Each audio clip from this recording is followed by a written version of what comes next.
हमारे channel NS studio Kawardha में आप सभी का स्वागत है। अगर आप नए नए गीत संगीत रिकॉर्ड कराना चाहते हैं तो NS स्टूडियो कवर्धा से संपर्क करें। हमारा पता है जिला कवर्धा, नया bus stand road. Mobile number है 9131141220।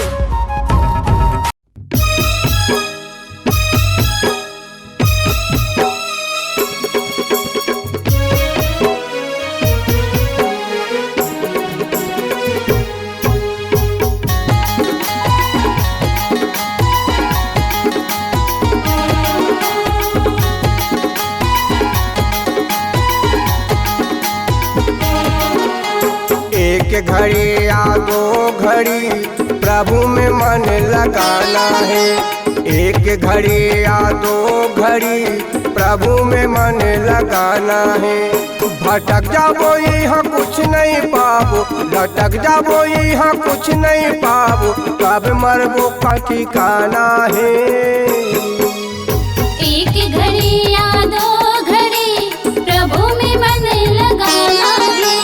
एक घड़ी या दो घड़ी प्रभु में मन लगाना है।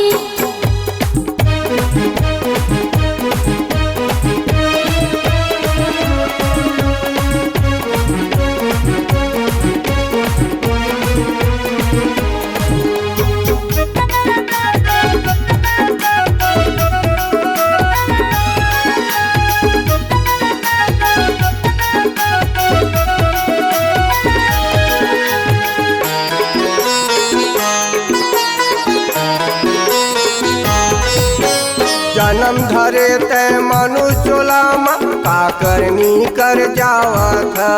का करनी कर जावा था। धर्म करम यौमान मर्यादा का बरते भूलावा था। का बरते भूलावा था।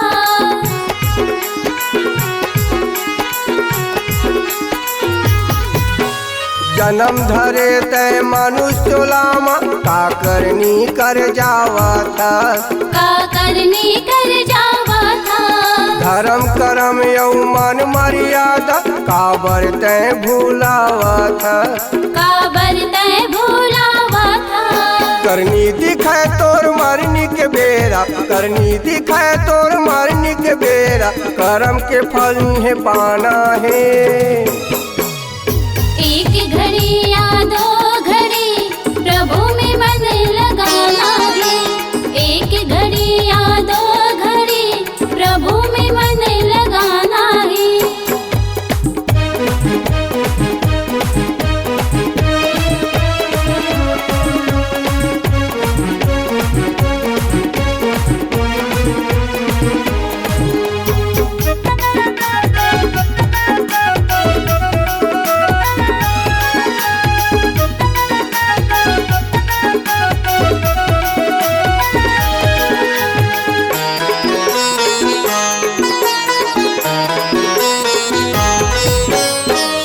के नार करेला लपेटे दुनिया ला माया लपेटे है।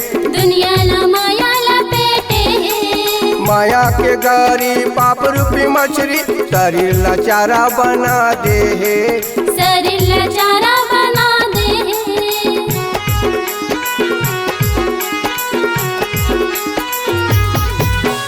सेमी के नार करेला लपेटे दुनिया ला माया लपेटे है। दुनिया ला माया लपेटे है। माया के गारी पाप रूपी मछली शरीर लाचारा बना दे है। शरीर लाचारा बना दे है।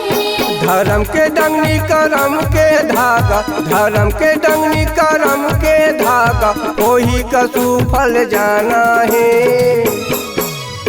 एक घड़ी या दो घड़ी प्रभु में मन लगाना है। एक घड़ी या दो घड़ी प्रभु में मन लगाना है। भटक जाबो यहाँ कुछ नहीं पाबो, लटक जाबो यहाँ कुछ नहीं पाबो, कब मरबो का ठिकाना है। एक घड़ी या दो घड़ी प्रभु में मन लगाना है। एक घड़ी या दो घड़ी प्रभु में मन लगाना है। प्रभु में लगाना है, प्रभु में मन लगाना है।